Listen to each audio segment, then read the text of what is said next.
Everyone, कैसे हैं आप सब। मेरा नाम नीलोफर है दोस्तों। वेलकम बैक टू प्रॉक्सी ज्ञान। आई होप आप सब ठीक होंगे।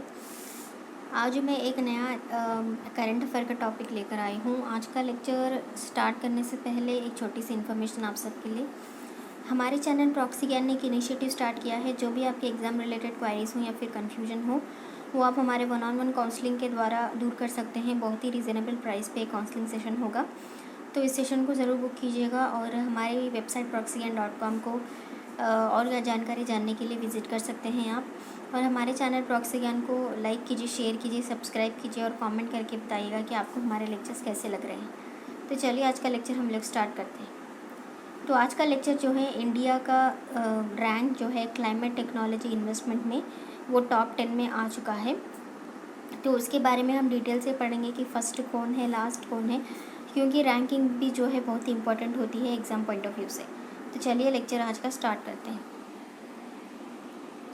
India ranks 9th in the list of top 10 countries for climate technology investment over the past 5 years, and Indian climatic tech firms received USD 1 billion in venture capital funding from 2016 to 2021, according to a news report released in London on Tuesday. So India का जो rank जो है 9th है top 10 countries में। किसके लिए? Climate technology investment के लिए इंडिया का रैंक 9th है। ओवर द पास्ट 5 years की अगर हम देखें तो उसमें अगर कैलकुलेट करें तो 9th रैंक हमारा आता है। और इंडियन क्लाइमेट टेक फर्म्स जो होती हैं, जो भी कंपनीज़ हैं, वो 1 बिलियन जो है वेंचर कैपिटल उन्हें फंडिंग मिली है 2016 से 2021 तक। 5 years on, global climate tech investment trends since the Paris Agreement by London and partners at Deal Room। जब भी पेरिस एग्रीमेंट हुआ था 2015 में, उसके बाद से जो है ग्लोबल क्लाइमेट टेक इन्वेस्टमेंट जो है उसमें ज़्यादा ट्रेंड शुरू हुआ है। तो उससे क्या होता है कि पेरिस एग्रीमेंट होने के बाद जो क्लाइमेट टेक्नोलॉजी में इन्वेस्टमेंट जो है बढ़ चुका है। Analyzed the trends in the sector since the last United Nations Conference of Parties in Paris and ahead of the COP26 summit in Glasgow next week। तो इसको ट्रेंड को एनालाइज करते हुए इस पर्टिकुलर सेक्टर में जो है, जो भी लास्ट साल जो है हुआ था United Nations conference of parties, last साल या फिर उससे पहले 25 मीटिंग्स जो हो चुके हैं, उससे अगर हम लोग कंपेयर करें, और जो भी आने वाला COP26 समिट है इन ग्लासगो स्कॉटलैंड में, उसको भी अगर हम कंपेयर करें तो इससे एनालाइज बनता है कि पेरिस एग्रीमेंट के बाद जो है ये ग्लोबल क्लाइमेट टेक्नोलॉजी में इन्वेस्टमेंट का ट्रेंड बहुत ज़्यादा बढ़ गया है। It found that the venture capital investment into climate tech companies globally has skyrocketed since the Paris Agreement। जैसे मैंने कहा, पेरिस एग्रीमेंट होने के बाद वेंचर कैपिटल जो भी स्टार्टअप्स होती हैं उसमें इन्वेस्टमेंट जो है कई ज़्यादा बढ़ गया है क्लाइमेट टेक्नोलॉजी में। With the US and China leading the global top 10 with USD 48 billion जो चाइना का है, पहले रैंक पे चाइना आता है with 48 billion investment, and second China है जो 18.6 बिलियन डॉलर्स के इन्वेस्टमेंट के साथ, अगर 5 years की अगर हम कंपेयर करें तो। The UK comes in at number 4th place with $4.3 billion after Sweden with $5.8 billion. Okay, तो पहला तो US है, उसके बाद चाइना, उसके बाद है स्वीडन, एंड उसके बाद UK, और हमारा जो है 9th प्लेस है। The global tech industry plays a pivotal role in accelerating the global transformation, and this is demonstrated in the rapid growth of venture capital investment into global tech companies। तो global tech industry जो है बहुत ही ज़्यादा important role play करता है, क्योंकि इससे क्या होता है, ग्लोबल ट्रांसफॉर्मेशन को बढ़ाने के लिए एक्सेलरेशन मिलता है, मतलब इसको स्पीड अप करने के लिए बहुत ही मदद मिलती है। एंड इट ऑल्सो डेमॉन्स्ट्रेटेड कि जो भी वेंचर कैपिटल पहले कम था उसको भी रैपिडली बढ़ाने के लिए भी इसमें कई ज़्यादा मदद मिलती है। It is fantastic to see that the UK and India among the top 10 countries for climate tech investment globally, with London leading the way in Europe for the number of climate tech companies and dedicated venture funds। तो इसमें हैरानी की बात यह है कि India भी top 10 में आया है, और लंदन के साथ इसमें हम लोगों ने टॉप 10 बनाया है ग्लोबली, तो ये बहुत ही ज़्यादा हमारे लिए प्राउड की बात है।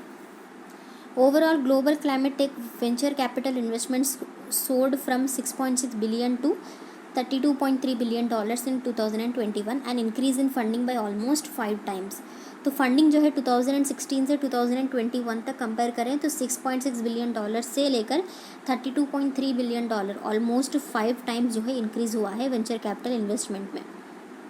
According to the report, which analyzes technology companies working to reduce greenhouse gas emissions or addressing the impacts of climate change, 2021 investment levels have already exceeded the whole of 2020 for global climate tech investment, demonstrating the importance of the global tech industry in the fight against climate change.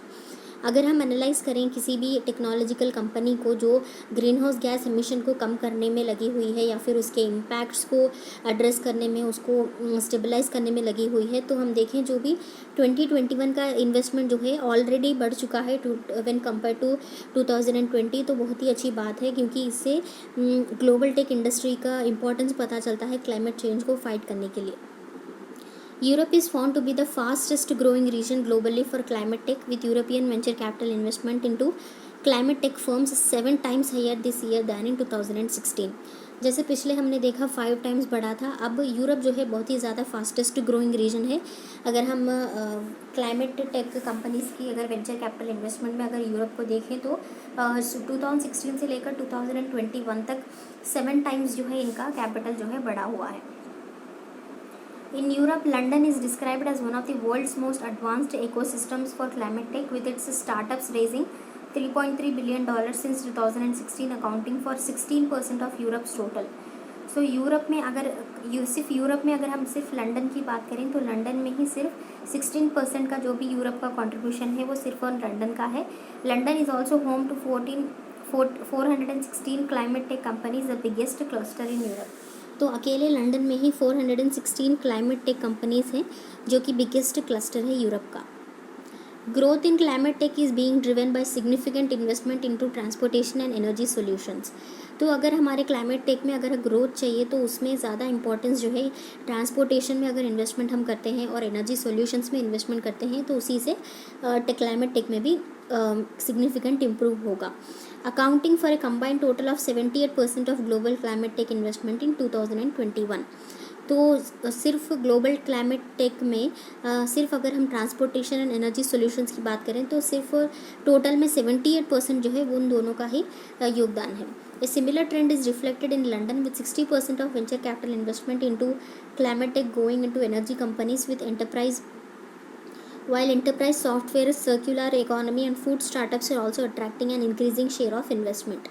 उसी तरह से अगर हम London की बात करें तो उसमें 60% से ज़्यादा जो है वेंचर कैपिटल एनर्जी कंपनीज़ में जा रहा है. अगर एंटरप्राइज सॉफ्टवेयर कंपनीज़ की अगर बात करें तो सर्कुलर इकोनॉमी चल रही है एंड फूड के जो स्टार्टअप्स हैं उसमें भी जा रहा है and also attracting increasing share of investment. तो इससे क्या है, शेयर ऑफ इन्वेस्टमेंट जो है कहीं ज़्यादा इंक्रीज़ हो रहा है. तो आज के लिए इतना ही. आई होप आपको ये लेक्चर अच्छे से इन्फॉर्मेटिव लगा होगा. नेक्स्ट लेक्चर में एक और इंटरेस्टिंग टॉपिक के साथ फिर से मिलती हूँ. तब तक के लिए बाय बाय, टेक केयर.